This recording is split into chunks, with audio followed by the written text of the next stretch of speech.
So I have spoke about a lot of these people on my channel before, but I thought I'd make a video just discussing why white conservatives in America particularly love people like Candace Owens, Blaire White and Dave Rubin. Now each of these people could get their own video. I could go, extensively into their history, their comments, and I have made videos in detail about Dave Rubin, for example, but I think I'm going to make the general point about the groups they represent and why conservatives love having a fellow conservative from this group. So I have no love for conservatism, but I'm well aware Dave Rubin, Blaire White and Candace Owens really subscribe to the American far-right style of conservatism, which makes it particularly gross. And despite having my own problems with minority conservatives in the UK, I understand it is a different issue. Again, I think maybe that's a video for a different time, describing my general problem with so-called conservatives who come from minority groups or oppressed groups, but this is mainly focusing on these three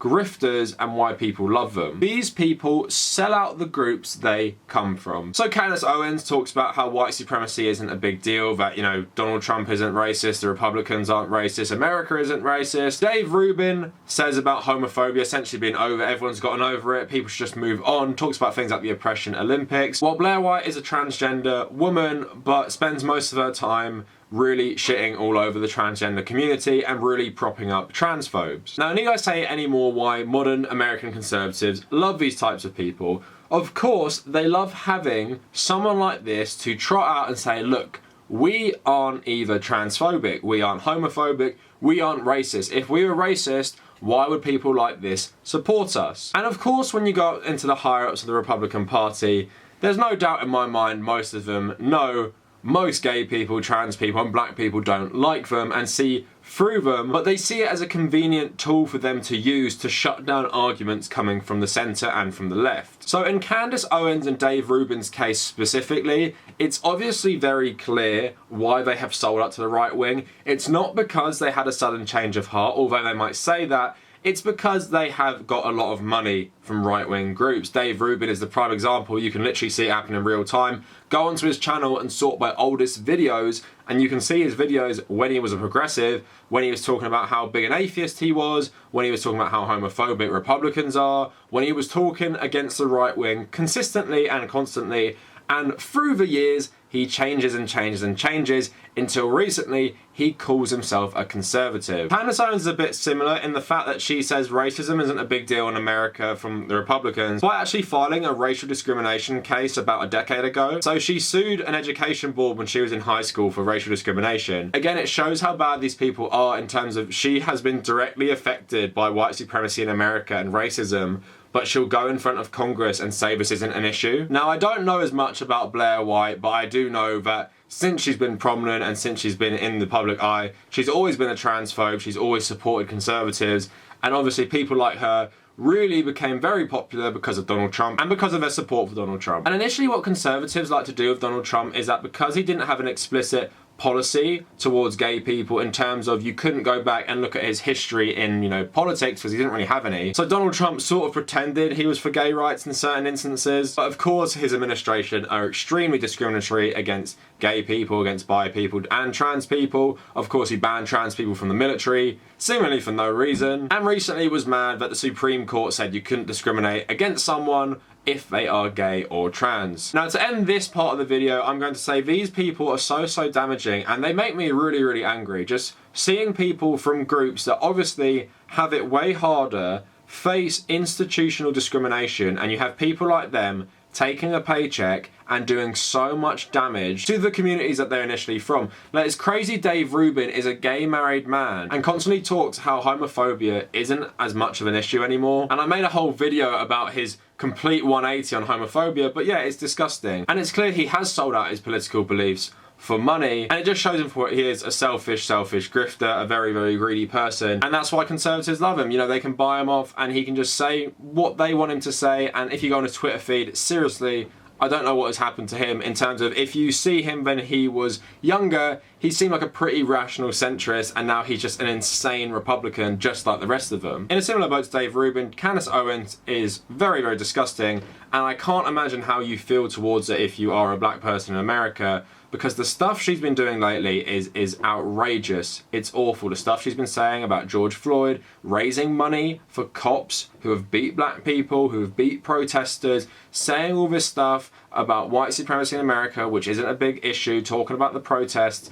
And of course, she is the face of black conservatism, so people like Donald Trump retweet her, talking about these things. They promote her all the time because, like I said, they like to use her to say that they aren't racist. And sadly, that works with a lot of Republicans and it works with a lot of centrists. And of course, Blaire White is another one who is super damaging, just because trans people are a very small minority, but as a small minority, they are obviously treated like garbage, very low life expectancy, because a lot of them get murdered, especially in America. And obviously, we are sort of at the forefront of this discussion where society aren't very accepting of trans people. So in terms of the civil rights movement, of course, trans rights is a kind of a modern one. Obviously, it has its roots back in the 60s, but it's become very, very popular and mainstream on the left.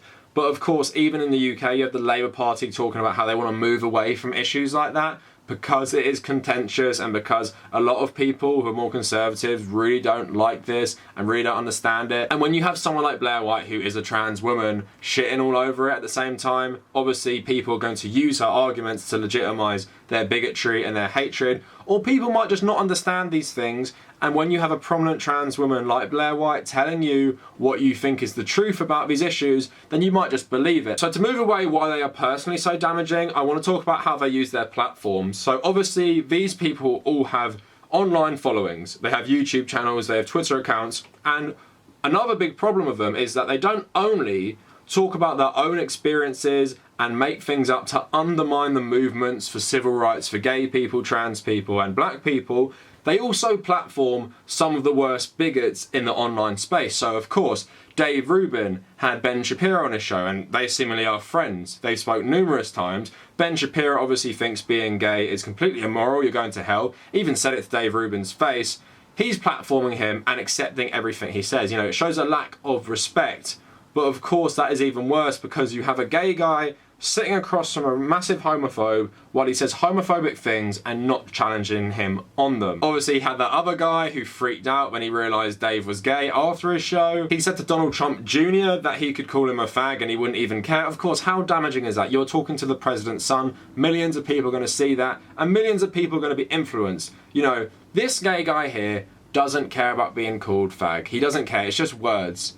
It's just free speech. You can say what you want and it doesn't offend him. So I am going to continue saying that word, or I'm going to say that word to gay people. And if you're offended by it, you should just get over it. That's the sort of damage these conversations with these bigots does. So Candace Owens obviously uses her platform in a similar way. She works at Praga U and has done shows of people like Lauren Chen and Nigel Farage. Obviously people themselves who push racist rhetoric and really inflame racial tensions in the West, especially Nigel Farage in the UK.